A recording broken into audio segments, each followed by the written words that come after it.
And for technical session 2, I invite Dr. Siddhartha Das to come as session judge. Dr. Das, please.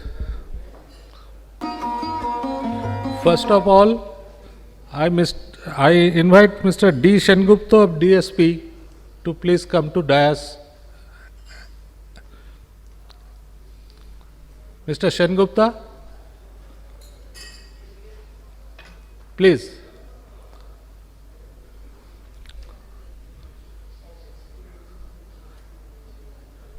And now I invite the other dignitaries to come to the dais.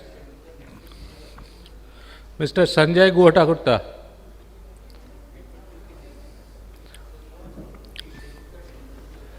Just take your seat.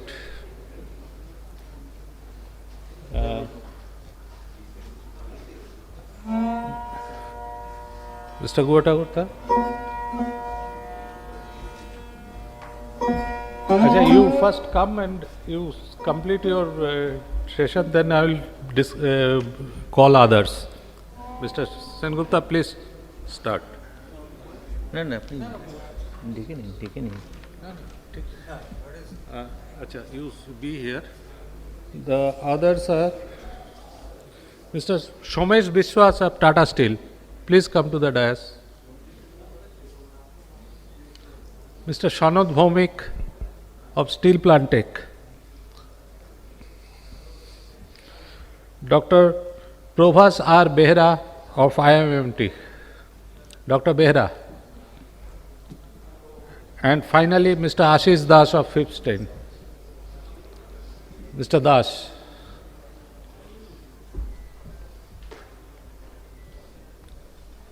Before the technical session starts, I invite Mr. D. Sengupta to start his speech.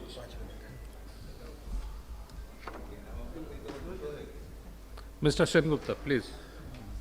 Ladies and gentlemen, welcome to the post-lunch session. Before the regular speaker, there is a short 5 minutes presentation by Mr. D. Sengupta from Durgapur Steel Plant. And then we'll start our regular session. Thank you. Good afternoon, everybody. Respected dignitaries on the dais and senior colleagues and my dear friends. I am Dibyendu Sengupta, CGM Quality, Sale Durgapur Steel Plant. I am extremely thankful to the organizers for inviting me and giving me this opportunity to speak in front of this august gathering. Actually, this talk was planned for some other sessions. Anyway, to start with, sirs, Durgapur Steel Plant has been built with the vision of great leaders and sacrifice of many people, and their efforts have not gone wasted. I am proud to share that today we have been tagged as the most consistent performing plant of SAIL year after year. In the just concluded fiscal 22-23, DSP's performance has been the best among SAIL plants with respect to APP fulfillment and compliance of MOU targets, and the plant recorded best ever yearly production in almost all areas of operation. Sirs, DSP is the only plant in SAIL consistently producing above rated capacities for the last few years. We have heard a lot about the growth story of Indian steel industry from the morning. The domestic steel market scenario, if we look at, it comprises of 14.8% for JSW Steel, 14.6% for Tata Steel, and 12.3% for Steel Authority of India Limited, and rest is others.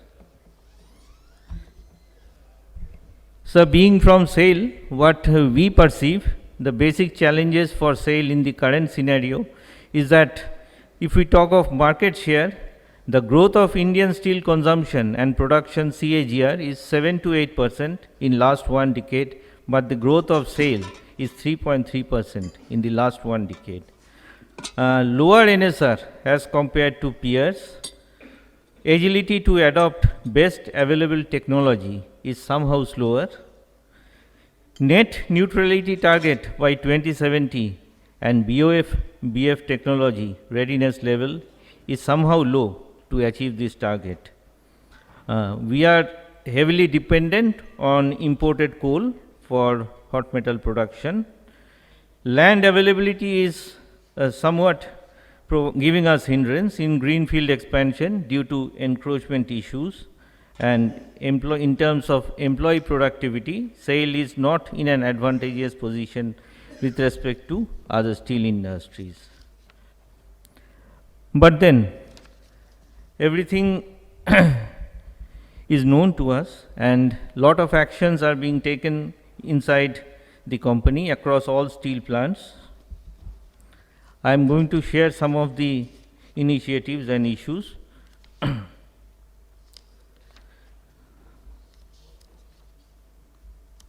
Coming to one of the prime areas which has been already told in the morning, that is digital initiatives. If we come for SAIL, for all plants, we have started condition monitoring of critical equipments through IoT sensors, video analytics for measurement of dimensions in billet bloom slabs in continuous casters and mills, use of UAV for structural inspection for security surveillance, GPS-based tracking system for third-party material transporting vehicles and locos. Specific to plants, ISP has made a digital twin of blast furnaces. In Bhilai steel plant, there is a beautiful coke quality prediction model based on coal blend properties. In DSP, our plant, we have augmented reality systems through Google Glass. In CMO, Central Marketing Organization, we have QR based delivery systems.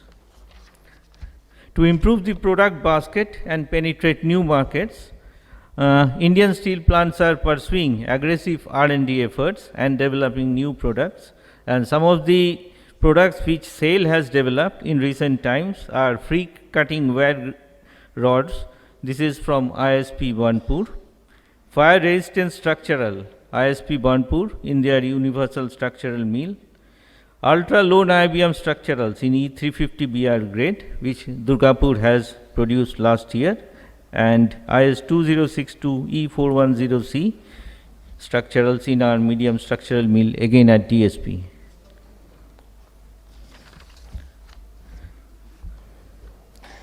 So now coming to the cost disadvantage which Indian steel industries are facing with respect to world average. These are the data from Niti Aayog.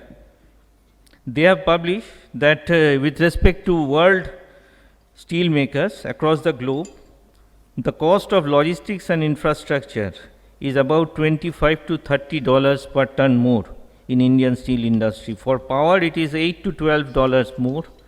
Import duty on coal, it is $5 to $7 more. GST compensation says $2 to $4 more. Taxes and duties on iron ore, $8 to $12, and finance loan rates, it is $30 to $35 more. So a total cost disadvantage for Indian steel makers as well as my company, it is around $180 to $100 per ton of steel. But how to do this? How to mitigate this? We have taken up aggressive steps, sir, like efficient procurement of management of raw materials, maximizing BF efficiencies, waste heat utilization and waste to wealth creation, predictive maintenance strategies. There are a lot of initiatives. I am not going to elaborate on details. Some specific issues I am just highlighting before concluding. Our Burnpur steel plant, a new plant is coming up with latest state of the art technology. They will produce hot metal 4.3 million ton with crude steel 4.08 million ton from this plant. This plant will have renewable power sourcing, BOF charge mix optimization, and PCI replacement in BF using CBM/natural gas, which will enable them to save 50 tons of CO2 per ton of TCS and will end up with 1.93 tons of CO2 per ton of TCS from the present level. And again, sir, in this new greenfield project, there will be provision for hydrogen injection of blast furnace to the tune of 15 to 25 kg per ton of hot metal. Similarly, in our Durgapur steel plant, our next phase of modernization is in progress, but one technology development I want to highlight, that is, we are producing wheels, forged wheels for Indian Railways, and a remarkable transition in technology has taken place recently. We are now producing loco wheels through caster route. Our caster is not designed for making 370 mm rounds, which is required for loco wheels, which has been developed in-house with the help of technology suppliers. So, before concluding, sir, in spite of the challenges, our Indian steel industry is on a massive growth trajectory with sufficient sustainability measures as we are raring to go. We have already become the second largest steel producer in the world, and our steel plants have shown glaring examples of acquisition of foreign countries, which was unimaginable before. Our scientists, you all know, have taken us to the moon, so there's no looking back, sirs. I am confident that the talent and leadership pool which we have in this hall itself will be enough to take us through to enable India to become the leader in global steel business very soon. Let's work together as a team and make it happen. Thank you very much. Thank you, Mr. Sengupta. There's a slight change in the sequence of the presenter today, this afternoon. I request all of you to stick to 15 minutes time maximum because we have to wrap it up by 5 o'clock. So at the end of the 12 minute, I'll let you know. So first speaker of the regular technical session 2 is Mr. Sanat Bhaumik, Steel Plant Tech. The topic of his talk is implementation of TSCR process in HRC for sustainable growth and profit maximization. Mr. Bhaumik, please. I will, in the morning session, my friend Carlo Piumente has already spoken about continuous casting rolling process. Their patented technology are very ESP. He has categorically and definitely established that combining casting and rolling process will reduce both the capex and OPEX cost of hot rolled steel coil production. Here I will try to tell about other solutions. See, he has mentioned about the solution patented by Primetals. There are other OEMs like Danieli, SMS, Steel Plant Tech. They have their own position. I will try to give an overview of the thin slab casting and rolling technology in the world. Hot rolled coil is produced by from the slabs by rolling at the temperature of very high temperature. This is all rolled. There are few established processes like this direct strip production, Steckel mill, hot strip mill, and TSCR, thin slab casting and rolling process. Here basically I want to tell you about the thin slab casting and rolling process. See, thin slab casting and rolling process, there are few solutions patented by each OEM. First one is the CSP patented by SMS AG. It has a vertical caster with VLV, then it has a pendulum shear, then a tunnel furnace, then a cluster of finishing stand, then run-out table and down coiler. Then Danieli has a little different solution. Instead of full vertical caster, they have vertical curve caster. Then the tunnel furnace is there, and instead of a cluster of finishing mills, they have a separate roughing mill stands and finishing mill stands, creating a separation between the roughing and finishing stand. Other than that, the composition is more or less same. So the only difference between the CSP and they call it QSP is that vertical cup caster instead of full vertical caster and a separation between the roughing and finishing stand. Then this is Arvedi USP, for which Carlo has already explained very much. This is vertical cup caster, then a cluster of high reduction mill. They do not call it a roughing mill, they call high reduction mill. Then induction furnace for equalization of the slab temperature, core versus skin. Then they have a 4 or 5 finishing stand, then that run-out table down coiler. Actually, normally it is 3 plus 5, and probably now all the solutions now, I believe that 9 in operation and 2 under installations total. So it can operate in all modes, that coil to coil, not semi-continuous, coil to coil, and endless. But basically, I think up to 4 millimeter it operates for thickness, it operates in coil to coil, and you go thinner, it is continuous. So endless. Other than this has also requires a high-speed shear before the down coiler, and the run-out table is also specially designed so that very thin strip, 0.8, 1, even 0.6, when it goes to the down coiler, it does not fly off. That is there. Then my company SPCO has only one solution, that is in G-Steel, Thailand. Basically it has a cup caster, tunnel furnace, then 2 roughing mill, and 6 finishing stand. Between the roughing and finishing stand, there is a coil box. Then it has run-out table and down coiler. But unfortunately, they have not pursued this solution because of incompetitiveness, because and moreover, the mill, that all the roughing and finishing mill is taken from Hitachi. Now it is Bimetals or MHI.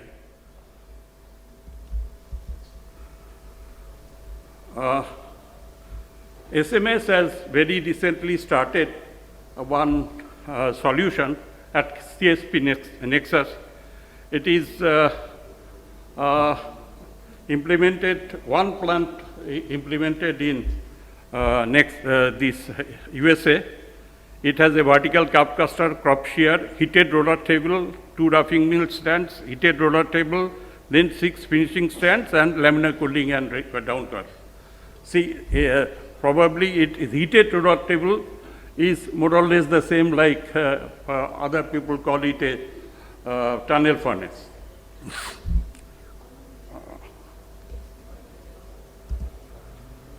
Danieli was also this universal, this CSP Nexus, they claim that they can run on endless mode and they can produce 0.8 and 1 millimeter. They claim. Danieli has also supplied a solution called Danieli Universal Endless and Do. I believe 2 or 3 such plants under installation, 2 under installation and 1 under engineering. They also claim that they can produce consistently 1 millimeter and below, which is still to be proven. See, till the end of last year, this data I have collected from various things, there are 57 plants, such TSCH plants installed worldwide. Within 10 months it might have increased So, and in India there are 5. The first one was in Dolby, second SR, which is ArcelorMittal now, and the third one is in Bhushan, which is JSW Bhushan now, and fourth is Tata Steel, and fifth, all these 4 are CSP, supplied by SMS. The fifth one is under commissioning at NMDC, supplied by Danieli. So there is also a discussion of another being put in Dolby. So it's not yet ordered.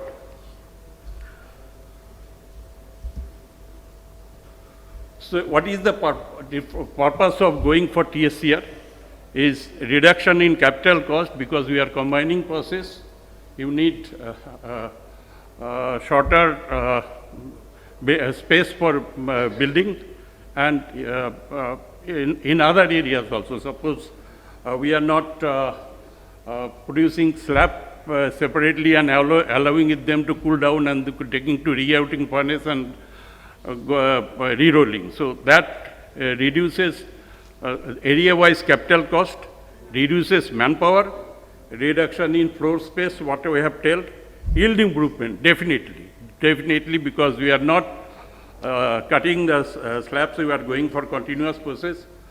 And this reduction in the specific fuel consumption, that is there, and reduction in the specific car consumption, that is OPEX. 3 minutes left. Okay. Now, why I choose this topic to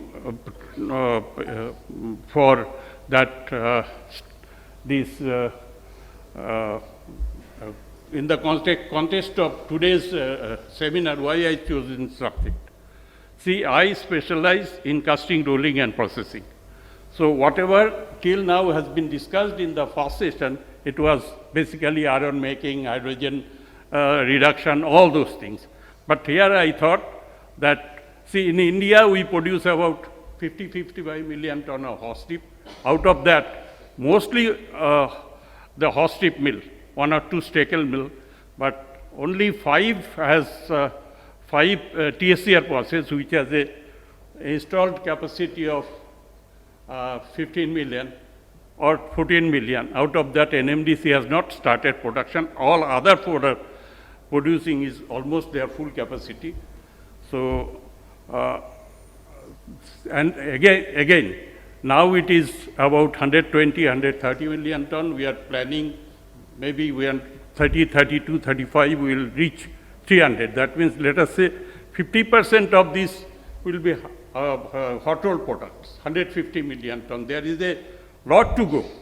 So we have enough. Nowadays, the development of this thin slab casting and rolling technology, most of the products we can roll, probably except 1 or 2 grades like exposed automotive grade and probably some grades of CRGO. So that's why this shows that conventional, if you look into the OPEX, this data was taken from various plants in Europe. If you take conventional HSM, it will be, this data is old. Maybe it has changed, but this data is around 2016, 2017. So conventional HSM OPEX will be 44 euro per ton. TSCR, CSP or QSP, it will be more or less same. This is 34.5 euro per ton. QSP due, which is yet to be proven. They claim it is 28 euro per ton. But Arvedi PSP is 22 euro per ton. It is proven. Because all the Arvedi plant, 9 in operation, they are producing endless, and they have successfully demonstrated 0.8 millimeter, which has come in paper and internet. We have all seen. And I also understand they have produced in this reserve plant, they have, in the 5th reserve plant, which is 1250, they have produced up to 0.6. So that's all. That's all what I wanted to say. Basically, what I wanted to say, we have enough HSM in the plant in India For HSC production, subsequent up to 300 million ton, whatever we should have, we should go for TSCR. Thank you. Thank you, Mr. Bhomik, for concluding your speech exactly dot on the hour. Thank you. There's the next speaker is Dr. Prabhas Behera of IMT Bhubaneswar.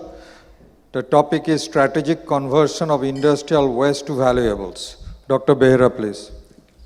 Thank you, SteelTech, for this opportunity for having me here. Good afternoon to everyone. I'll slightly change the gears the way this seminar has been progressing.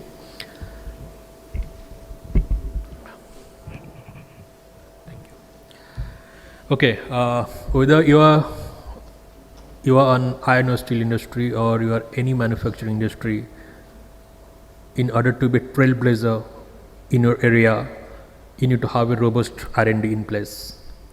Speaking of which, you cannot ignore the waste that is coming out of a process, and the need of tackling the waste is more pronounced if you are losing some valuables in the form of metals or relevant through the waste. So in that line, CSR IMT is currently doing some of the industrial waste recycling works. I won't be exhaustive like during my presentation. It's because there is an IP linked with our approach. In iron and steel industry in India specifically, pelletization is the way to go. Slowly, iron and steel industries in India, they are replacing briquetting units with pelletization units. There is an industry, I won't name it for apparent reasons. They approached us just for the fact that they were importing these chrome ore pellets from South Africa and China. So we took up the challenge, and not only we made the chrome ore pellets phosphorus free, but also we could achieve a very high compressive strength, that is 3 times than that of the strength of South African pellets and 2.5 times than that of the Chinese pellets. I haven't indicated the parameters over here, but this is the rough flow sheet that we adopted, and we subjected those chrome ore fines to further reduction in size, and we stood at -75 micron size. We studied the grindability of chrome ore fines in ball mill. Over here, CSR IMT came up with an in-house inorganic binder that plays the key role in attaining the appreciable green strength of the pellets. It's because while you scale up the process, we do not have to oven dry it or not even dry it. We directly have to subject those green pellets to heat treatment. So we in the lab scale, we produce the pellet using a disc pelletizer, and this again is in lab scale. We subjected the pellets to heat hardening, and you can see 1200 degrees Celsius was kind of the optimum temperature to arrive at the strength of the pellets, and the time reached to 1200 degrees was approximately 5 hours, though we also studied 3 hours and 2 hours.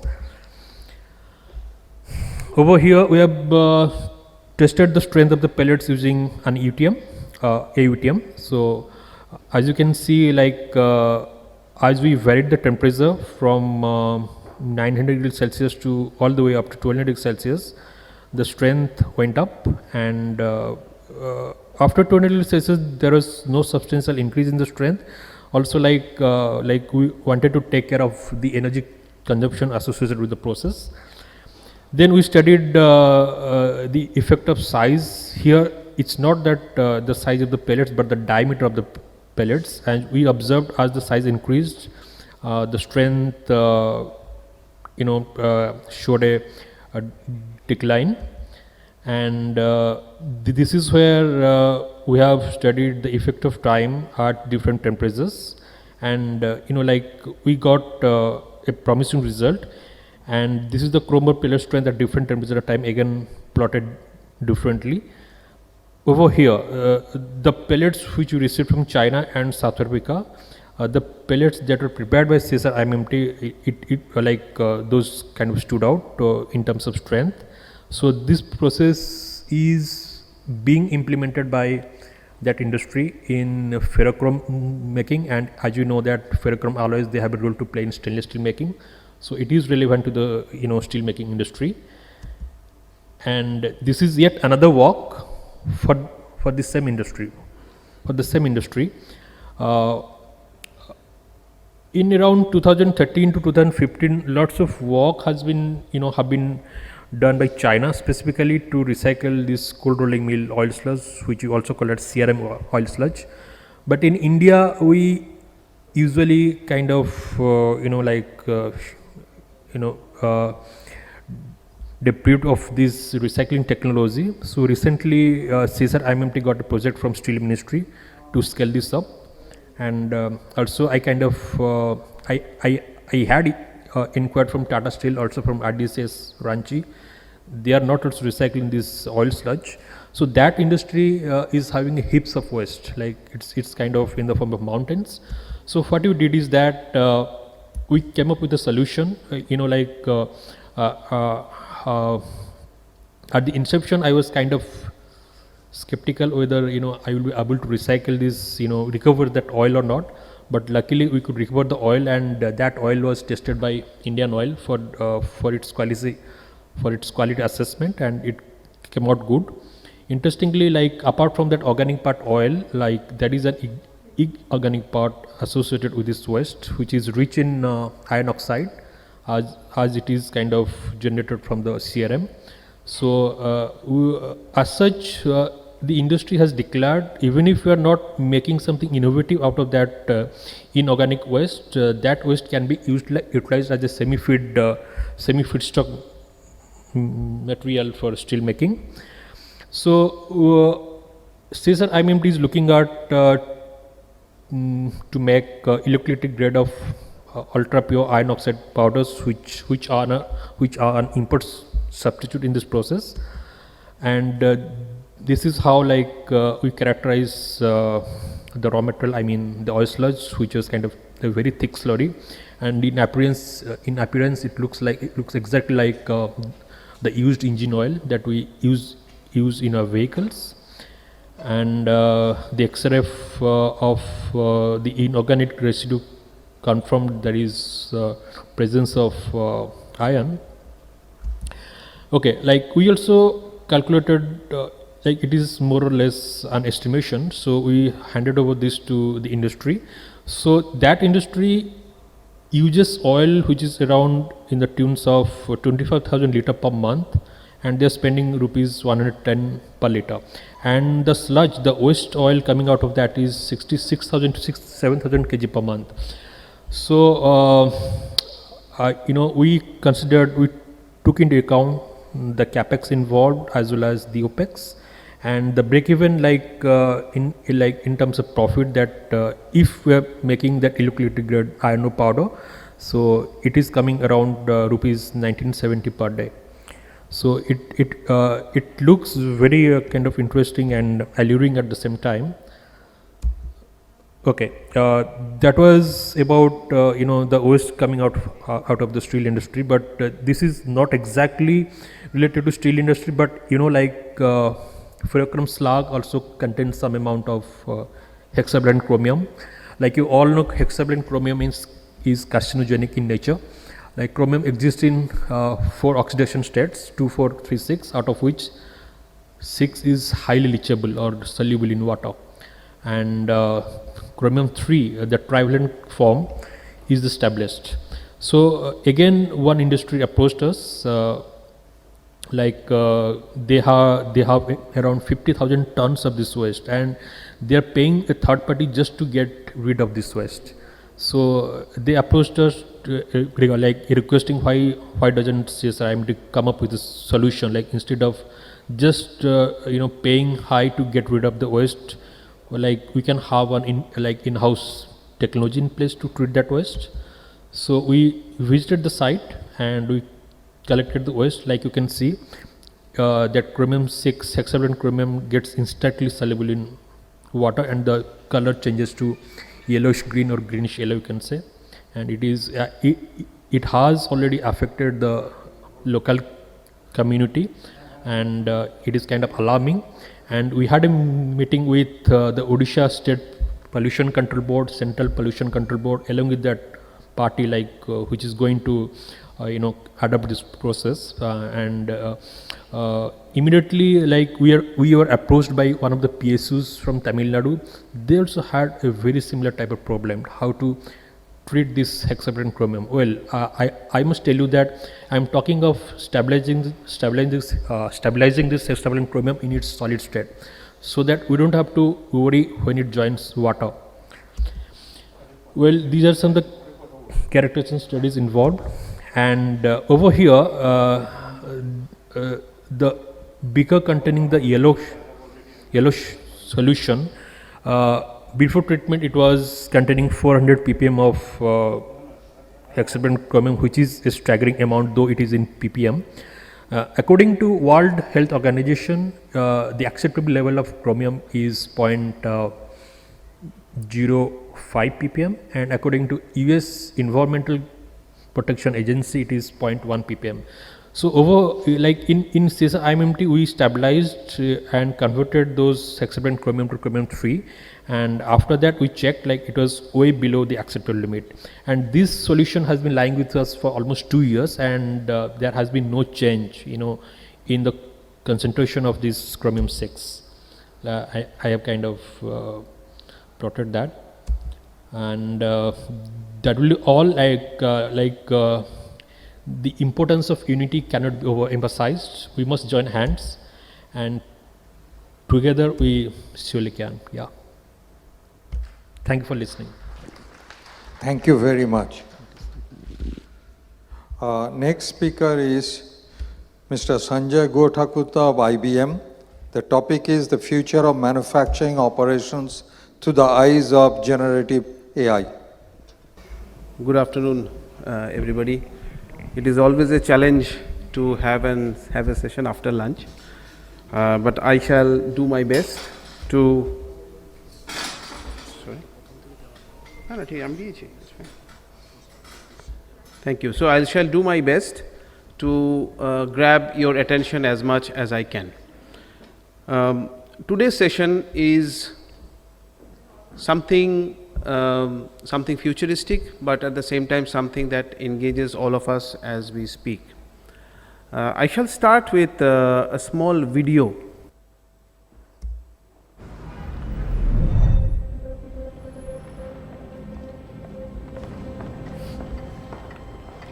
This is a familiar advertisement which I'm sure all of you have seen, especially during the IPL.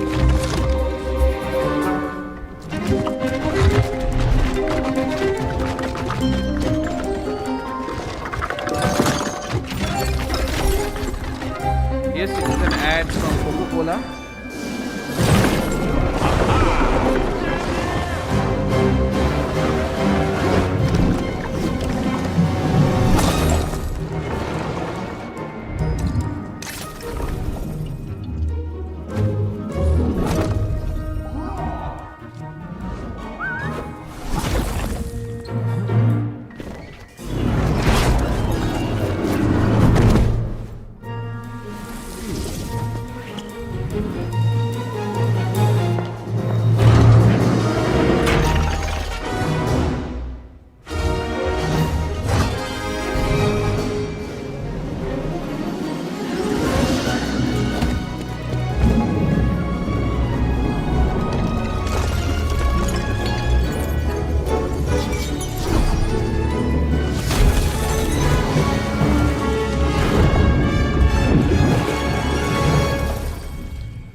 Okay, thank you for watching this ad.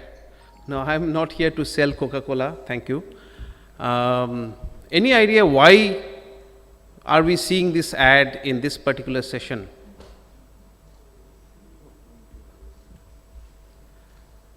Yes, it has nothing to do with steel, it has nothing to do with manufacturing, but the key to this particular ad is that this ad was not made by any advertisement professionals. Start to finish, this ad was prepared by generative AI. All of you are familiar with ChatGPT, and there are many other applications, various other avatars similar to ChatGPT, who create text, who create videos, who create pictures, etc. This particular ad which you are just seeing, completely end to end, was prepared by a set of robots. So no humans or any digital content creators were involved. There were a few people who were involved in the ideation, but that was it. So welcome to the world of generative AI as we go on, and the next 2 decades are definitely poised to be affected by this particular subject, and that is my topic of presentation for today, ladies and gentlemen. The future of manufacturing through the eyes of generative AI. If you just look into this particular video, that particular video which you just see on the screen is also generated by me through a particular software. I just typed Vincent van Gogh working in a steel plant, and that is what it created, a 2-minute or 3-second video. Now, what is generative AI? I think all of you are familiar with this. This is a particular branch of artificial intelligence.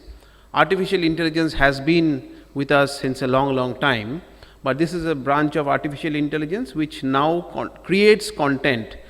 Instead of us giving us a set of algorithms, set of logic, etc., it doesn't need us to tell, give them the instruction of what to do next. And that is the beauty part of it, as well as in many people's languages. It is also to do with the danger of artificial intelligence. Now, I'll come to the core subject, steel or manufacturing, very soon, but how does it affect us? What are the areas that generative AI affects right now? Right now, where we are in the middle of 2023, it is right now engaged only in content creation or video creation, these kind of things. But slowly, as we are all working, I represent IBM and many of my colleagues, when I interact with them in the other consulting firms, we are getting constant requests from different clients, be it manufacturing, be it banks, be it consumer, it doesn't matter. Every organization is approaching us to give them various ways of identified various ways where generative AI can be plugged in and a lot of productivity can be derived. So we are already in there. I have, in the last 3 months, I have interacted with almost 5 CIOs who have confirmed that they are themselves working on different use cases, in whether it is in HR or whether it is in accounts, etc., back office operations primarily, who are on their way to utilize this particular technology or set of technologies and derive benefits.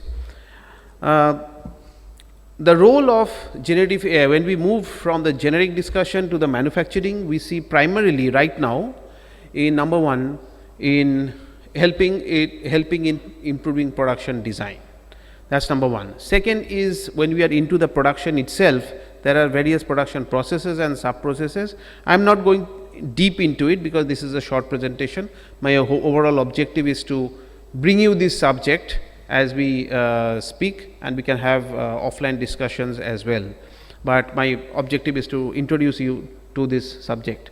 Secondly, to modify and enhance the various production processes and sub processes.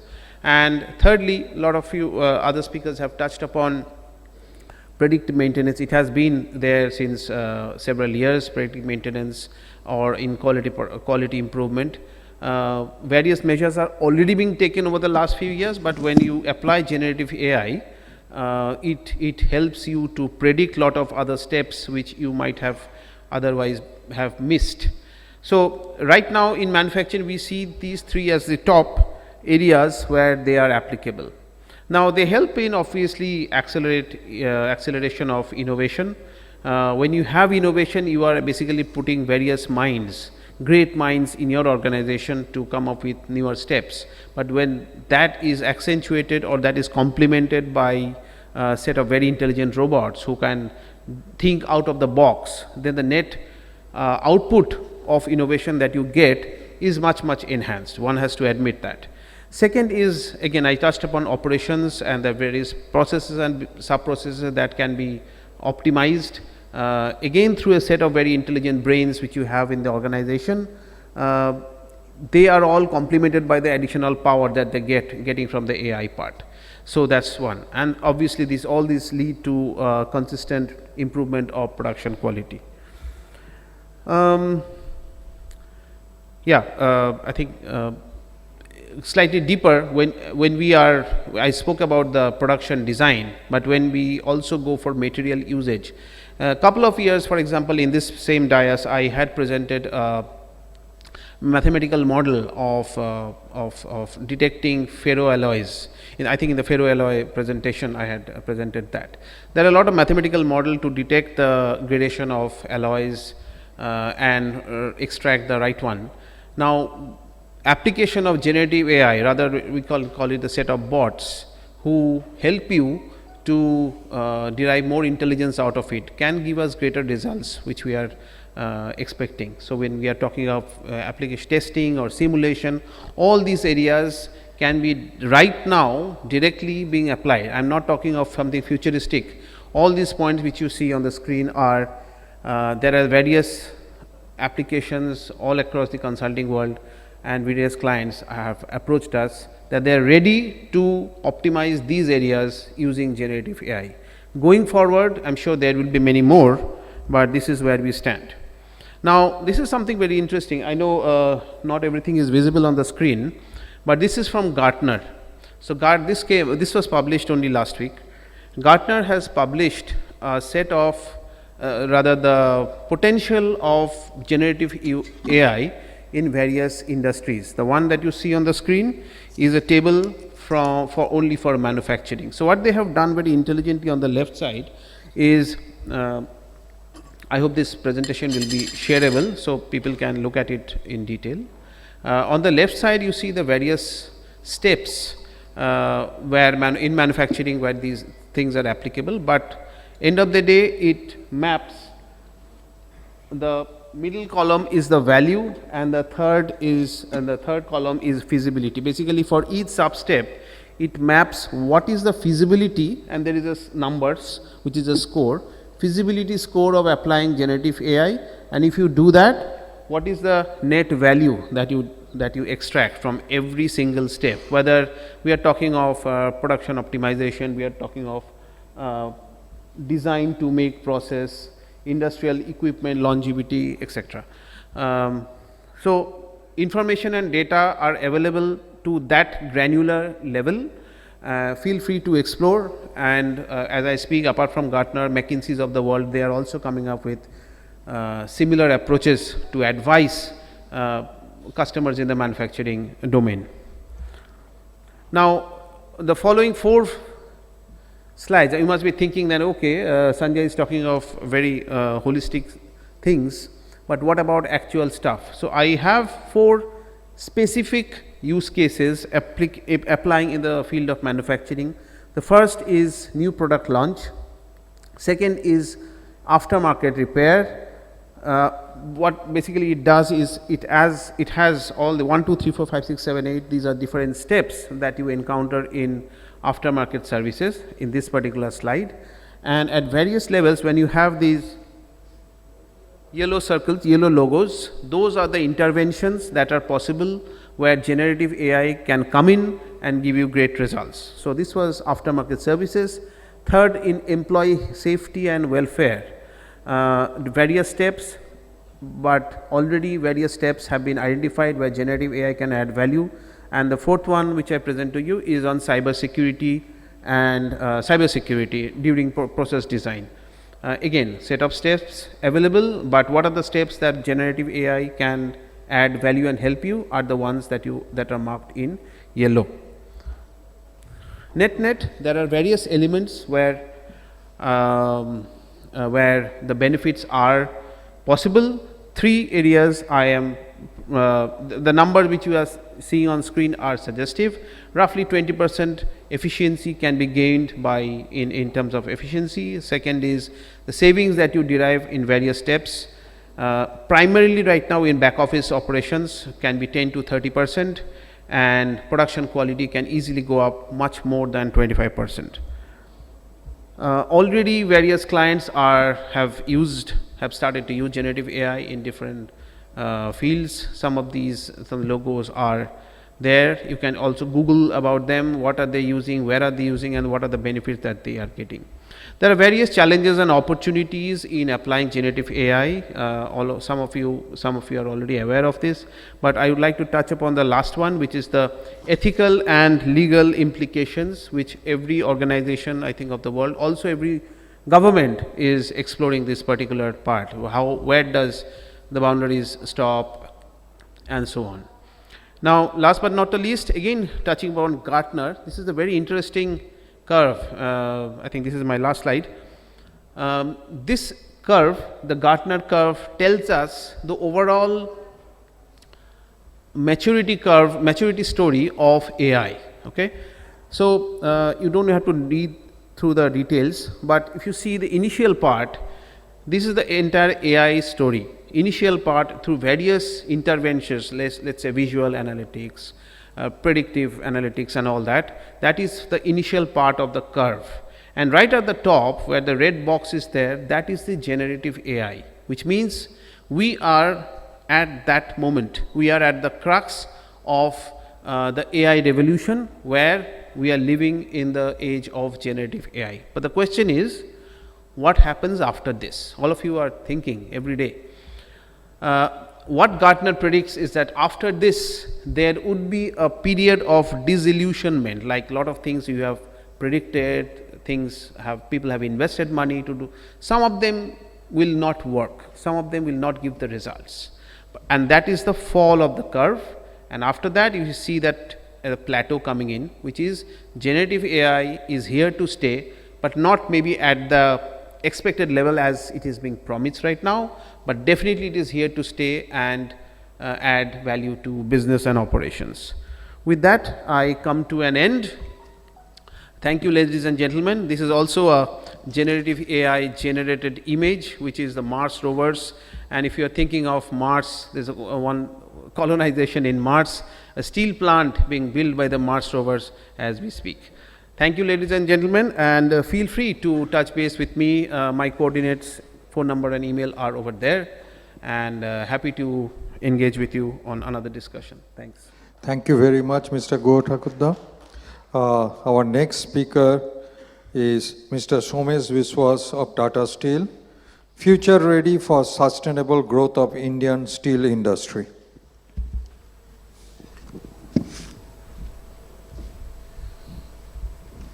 Thank you, Chairperson. I have not prepared any slide, thought of speaking on the subject.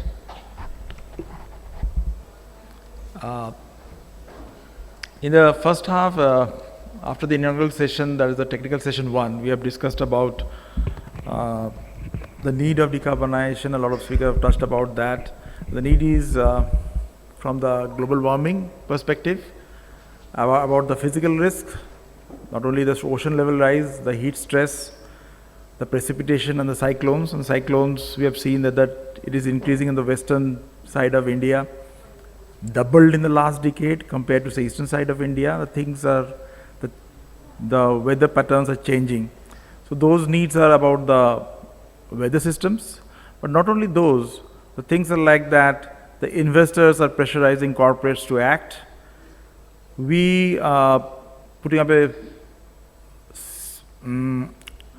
port in Subarnarekha mouth, between the border of Odisha and Bengal, and investors has worked out because we intend to import coal from Australia. So there are certain investors in future will not be investing in gray or black projects, like which will use carbon.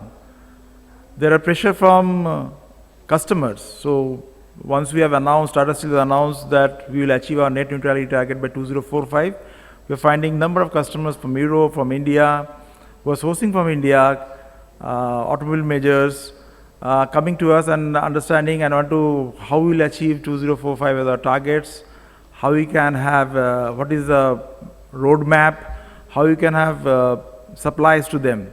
And that is there that I can see in Europe also, with Mercedes-Benz taking stakes in H2 Green Steel, because one of the customer taking stakes in H2 Green Steel, the Swedish, that we have discussed in the morning, Swedish startup, putting a 1.5 million ton, 1 million ton steel plant. So we are finding a lot of customers taking interest, and they have their own targets, net neutral targets. There's pressure from customers, there's pressure from rating agencies. So these are the important one, because we are dealing with regulatory and rating agencies, and any change in the ratings actually impact our borrowing rates. So it's important that the rating agencies rate us properly. So every corporates are supposed to come up their sustainability roadmap in terms of decarbonization and other ESG parameters. And there's a lot of pressure from Dow Jones Sustainability Index or CDP or whatever. So there's a pressure from that. And lastly, there's a pressure from the regulations and regulatory framework. We have seen judicial cases filed by Peruvian farmers on German power producers. Across the globe, internal globe, farmers have sued companies. Australian students have sued Australian government because of the floods in Queensland area. So there are different pressures which makes corporates also act, and that's why there's pressure on government and pressure on corporates. And the governments, almost I would say 90% more of the economy of the world has announced their net zero targets, and India has announced the net zero targets of 2070 also, we all know that. But there's a lot of pressure on government, and every now the Glasgow meet that we have seen, it was the 26th Glasgow meet, every year, it was earlier, it was every 3 years, the COP. Now it is every year the COP is being done. And every year there's a pressure of the governments to act. So in my understanding is that the 2070 targets may not hold good 10 years down the line. There'll be pressure on any government to act, and that will be revised to 2050 or 2060 and 2050, because people are talking about reduction of say achieving 1.8 or 1.5 degrees centigrade by 2050. There will be pressure. So if these targets get revises, it's a huge impact on industries like steel, because we all know we are capital intensive industry. Any blast furnace that we put have a life of 30 years or more than that. So any investments that is done, when it will tip, okay? Because if you say that my carbon intensity will be maximum 2060, then I'll come down to 2070, become zero. It's a huge pipe dream. So you have to take it if 50 is the highest, then come down by 2070 to zero. Or if it is the target reduces 2050, then I have to maybe hit the maximum 2035, then come down to 2050 by zero. Okay? So that goalpost, if it's shifting, it's very difficult for corporates or any of the industries like hard to abate sector, like steel is a hard to abate sector, or cement, to achieve these targets. So this, if we take stringent targets, corporates, and we take pilot projects, have our our projects ready, maybe not be commercially viable because there is lack of green premium, there is lack of funding, there is lack, and the cost of these projects are quite high. So these may not be commercially viable, but we need to invest in pilots to have the understanding ready. But as soon as the business environment become conducive, we have to go for commercial scale.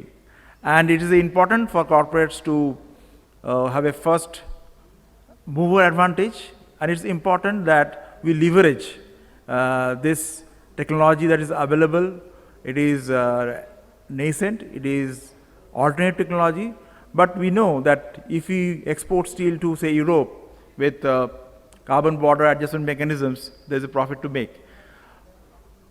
And the fact is that if I talk of CBAM may not be having impact on other producers also till the time there is blast furnace technology in Europe. So is 180 million tons of capacity in Europe. Out of that, say 100 million tons is still blast furnace. And we have seen that by FY30, there will be another 50 million tons of hydrogen-based DRI steel making that will come up, but the blast furnace will remain at 2030.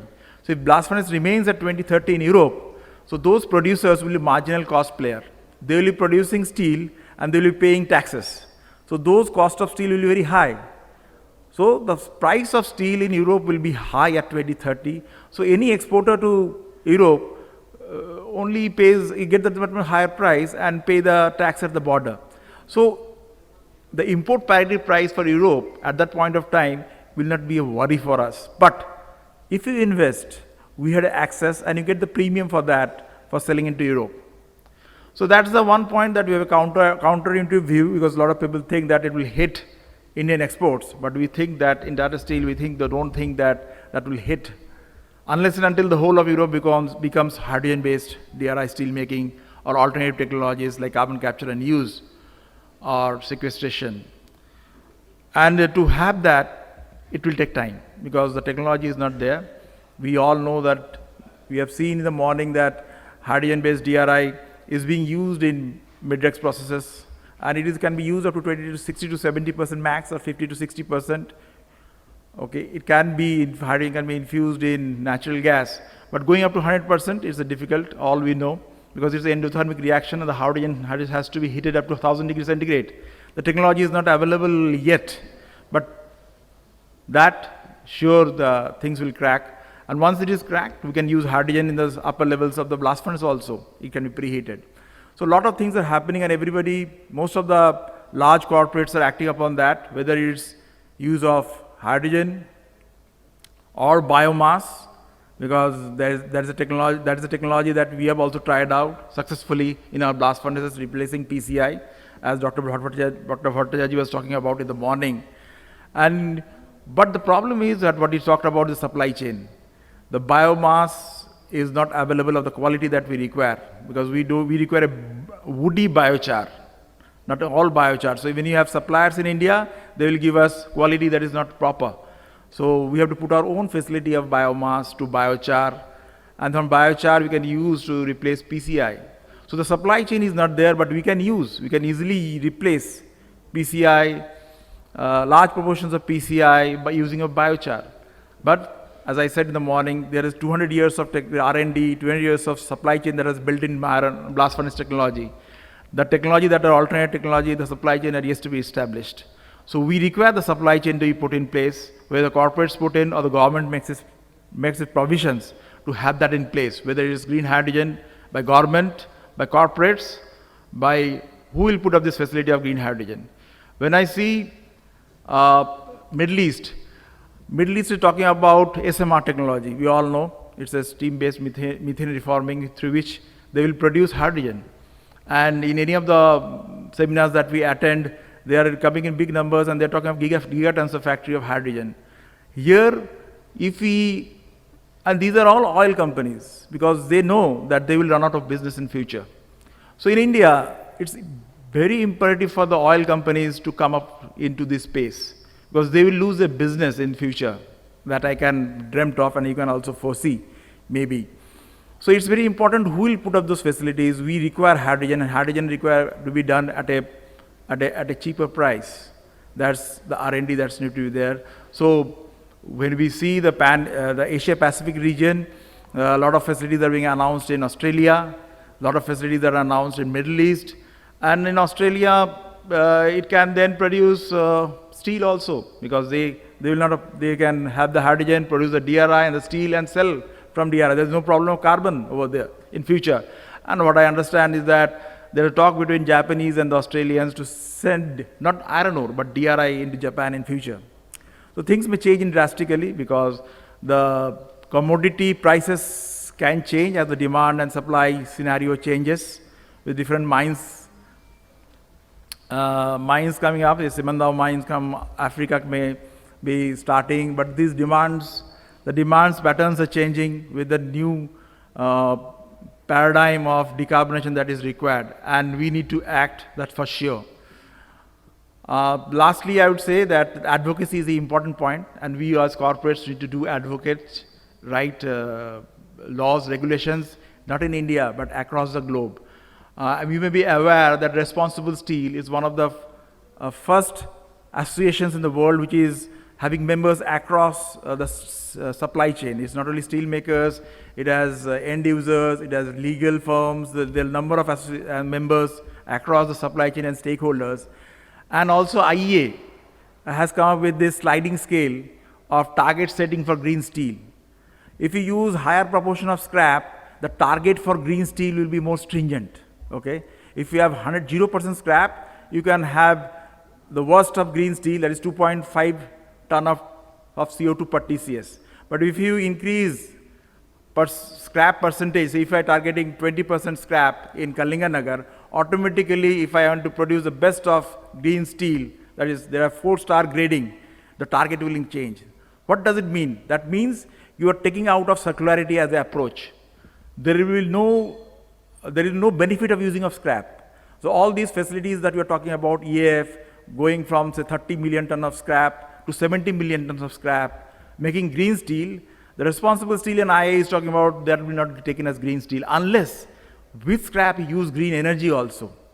So because Europe is talking about which mostly blast furnace technology, and there are different players who are taking into account that you should not make EAF guys and IF guys to convert to green easily. See, if secondary producers we know is big player chunk, but if government changes to green power, okay, can go to nuclear, go to alternative energies, and automatically the secondary producers will become net zero almost. They're using power only, right? They're using scrap and power. But we in the blast furnace, we are producing coal. So that's the challenge that we have, and there are different advocacies that needs to be done across Responsible Steel, World Steel Association, Indian government, the approach, how they will make the alternative technologies more viable, not only make the corporates so that they become commercially viable. So there are a lot to speak. Thank you for giving the opportunity, Steel Tech. Thank you, Chairperson. Thank you, Mr. Vishwas. We come to the last talk of this session that will be given by Mr. Ashish Das, 5 Stein. The topic is Advanced Reheating Technologies, Digital Furnace Technology. Mr. Das, please. Respected dignitaries on and off the dais, ladies and gentlemen, good afternoon, or should I say good evening? Yeah, I should say good evening. So it's always difficult to have this kind of last session because I know you are listening since morning, so I would try to, seek your attention, although it will be very difficult, but I will try to make it very short and simple. So first of all, I would like to thank Steel Tech for giving FIB the opportunity to come here and to talk about our advanced reheating technologies that we have in offerings to the steel plants and others. So without wasting any further time, I would like to jump directly to my presentation. So as today's topic suggests, the strategies for sustainable growth and profit maximization. So that's precisely what FIB as a digital reheating furnace provider worldwide we have in offering. So in my presentation, I would like to give you an overview about the digital furnace technology that FIB is having, and over the years how our burners have evolved with the latest technologies that we have today, and some references that we have across the globe. So if you look at the process and production challenges, normally this is precisely our today's topic was, because in one hand we are trying to increase the efficiency. When I say efficiency, it's always about the fuel efficiency. We have to increase that. The heating quality, flexibility, that's that homogeneous heating of products, gain in productivity of prime products. Then of course the heating efficiency as well as recovering the waste heat that is going out with the waste gas. and of course the low OPEX value. Now in our furnace, basically what we ensure is that our coat to surface temperature of the final product, or the temperature between the hottest and coldest part of the product, it is kept below 20 degrees centigrade. And in many steel plants in India as well as across the globe, we have achieved that value. So that gives great satisfaction to the customer and to our technology, thanks to the Advantech lateral burners, which I was just projecting in the screen. We call that Advantech burners. These are the evolutions that we've had over the years, because earlier days we used to have the roof burners. Now it has been made much simpler, and this Advantech, it's 100% power at any production rate. And when we call it digital, this is a change from the conventional burners that we used to have years back, where the proportional firing was there. That means the burner can fire in between 0 to 100% at any given percentage. But with this digital concept, we have changed this entirely to this on-off technology. We call it either 0 or 100%. So we basically ensure that when the burners are operating, they are giving us 100% power. So that's the beauty of this Advantech new technology. And of course we have the smart digital control, where the flexibility and efficiency that's there. And in our latest technology, we are not controlling the zone of the furnace. Earlier days the zone concept was there, so now it's individual and independent control. Each pair of burner, which is customized for the heat demand that we are experiencing inside the reheating furnace based on the product quality, the product mix and all other parameters. So depending on that, thanks to our virtual level 2 technology, it's giving a direct inputs to the furnace, and then we have, through this individual and independent control, we take care about the heating in a very optimal way. And the burner capacity and flame length, now this Advantech technology, it comes with two types of system. One is the fixed length of the firing stage, and another one is the modulating length, where we can actually modulate the firing length coming from the burner. So that's an added advantage to this new technology. Going forward, this is just to give you an example how the pulse firing system it operates in our furnace, because when we say that it's a digital concept, always 100% the burners are firing. So depending on the heat demand and the preset value of, let's say, 30 seconds, 60 seconds, even we can set it as high as 120 seconds. So depending on the heat requirement, the time for firing of the burners, what we call the pulse firing time, so that gets changed, as I tried to show in the graph that you are seeing. Suppose the heat demand, let's say, is 60% and the preset value is 60 seconds. So that means for 36 seconds this burner will be in operation. That means it will fire 100% capacity for the first 36 seconds, and the next 24 seconds it will not fire. That means it will be remaining idle. So by this thing we are optimizing the burner capacity as well as the fuel efficiency. And as you can see in the left part of the curve of the graph, that you can see that if the heat demand is not more than 6%, there is no need to even fire the burners. And similarly, when the heat demand crosses more than 94%, then automatically the burner power goes into the full 100% mode. So with our digital concept and this virtual level 2 program, automatically these things are set. This is another example in the left side, although it's not properly, I think it's not readable from there, but I will just try to show you that the graph, what you can see on the left hand side of your screen, that gives you an indication the benefit the digital technology is having over the conventional heating system.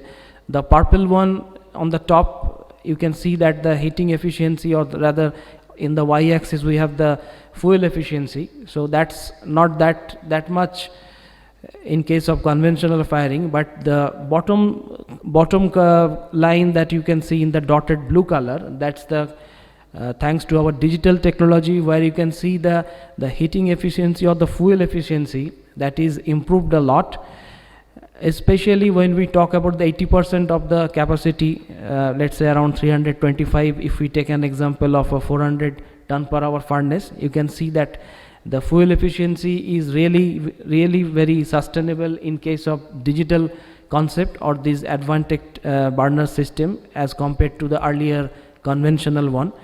And the most importantly, the NOx emission. We have seen today in the morning session the kind of the parameters in today's market, the set point that we are trying to achieve.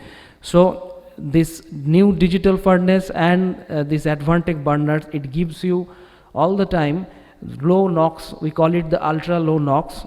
When I will show you in the subsequent slides, you can see that its value is even less than 50 ppm, the NOx emission. So that is all the way important to go for this type of new digital concept. This is just to give you an indication about the quality and the flexibility of the heating curve that our technology offers. Across, if you consider a slab, then across its thickness, its width, even its length, the skid marks. So all these parameters we are keeping as low as less than 20 degrees centigrade, and we have achieved that in our furnaces in India as well. And the temperature control head to tail of the product, that is very good in this type of new latest technology that we have. And in the left hand side you can see the kind of controlled temperature pattern these burners that they offer, and also the waste gas flow pattern that is also very uniform. So this kind of heating quality and flexibility that these things offer, and 100% burner power with this long and short flame operation that I will show in the next one. We have this technology of modulating the flame in these burners. What kind of benefit, which is the bottom line, the customer gets? So first of all, it's the heat efficiency is very high, because the burners are not operating based on the proportional concept but on the digital concepts. All the time it is 100% on, and by the firing concept we are minimizing their downtime as well. So heat efficiency up to 75%. Individual burner control, which allows us to control in the zone length of about 2.8 meter, which in earlier days we had the zonal concept. So we can control the heat more precisely and more specifically inside a furnace. Then the Virtuo R, that is our level 2 technology, which gives a very accurate control of the heating curve, and the low fuel consumption, that's the essence of the technology. With you can expect as close to, or 5% savings of the fuel as compared to the conventional burners or the conventional furnaces. So this is about the benefit that the digital furnace is offering. In the picture you can see a burner which is having the capacity is ranging from 1 to 6 megawatt. So it's the best environmental performance due to advanced burners in our fifth digital furnace. It's full power, as we already said. It has got a very diversified range of fuel flexibility. It can work with fuel like natural gas, COG, LPG, MG, and even with hydrogen. So that's the latest one that we are also testing. And the NOx reduction, as I already said, that these are the ultra low level of NOx that these burners are offering. So we are also contributing to the greener aspect of this environment. And oxide scale reduction is also less than 15%. So this is a unique combustion technology that these burners provide. So these are basically the same thing. So it's indicating a low OPEX to the customers. Then these are the techniques or technologies that we have in offering, like Virtuo. We have the OptiScale, which is a online calibration and controlling of the scale formation in the slab. So by all these features we are controlling directly with our level 2 system the quality of the slab that is coming out of the furnace. Virtual level 2, new metallurgical model, smart digital control. So these are all the digital factory in FIB we are offering in the new technology. Then of course the real-time tracking, the heating curve control, active pacing. So those are the key features of that. And in the last one I would like to say here that the direct control or this OptiScale, which is giving direct input to the HMI to control the scale. So that type of facilities are also there. This is, as I talked during the beginning of my presentation, we are also working in recovering the heat that is generally going out through the waste gas. So we are generating superheated steam through the waste heat recovery boiler. And this is interesting one, we are working on this incisive 3D model, because you do not need to carry all those drawings with you. This is the complete 3D version where you can select a particular portion and that drawing that comes automatically. This give you a total insight of the entire reheating furnace. And then I will talk briefly about this burner technology that we have evolved since 1980. Earlier days the medium flame or the long flame. So gradually as we move on, so we have now the central white flame or the modulating white flame burner, and latest one is the hydrogen combustion, which we are implemented in a testing mode in one of the plants in Spain since the last 8 months, but that commercial announcement is still not there. After it is successful, we can definitely have this. So these are the main features of our CWF and MWF, that's modulating burners that we have. And then finally coming to the reference list. So FIB globally we have more than 40 digital furnaces in operation successfully in last 16 years, starting from 2007. And in India we have in total 16 furnaces, out of which 12 have already commissioned and 4 are in the execution phase. So with this kind of new digital technology, I would request everyone to give us a chance to work with us, and we can offer this kind of solution which is the need of the hour today. So with that, I thank again Steeltech for giving me this opportunity. Thank you all. Thank you. Thank you, Mr. Das. And that's when we come to the end of this session. I thank all the speakers for giving their views on this cutting-edge topic.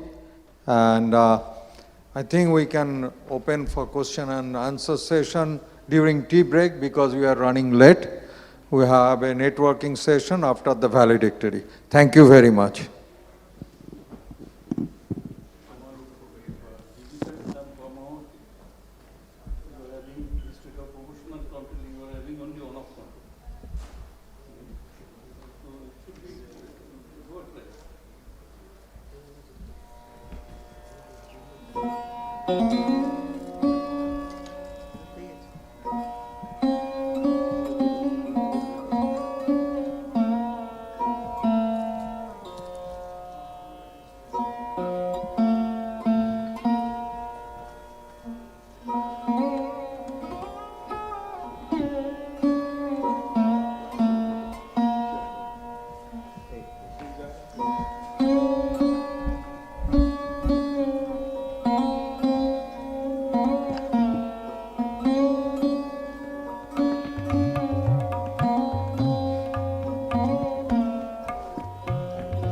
Thank you very much, Professor Das, and all the dignitaries for conducting it so well. Thank you very much.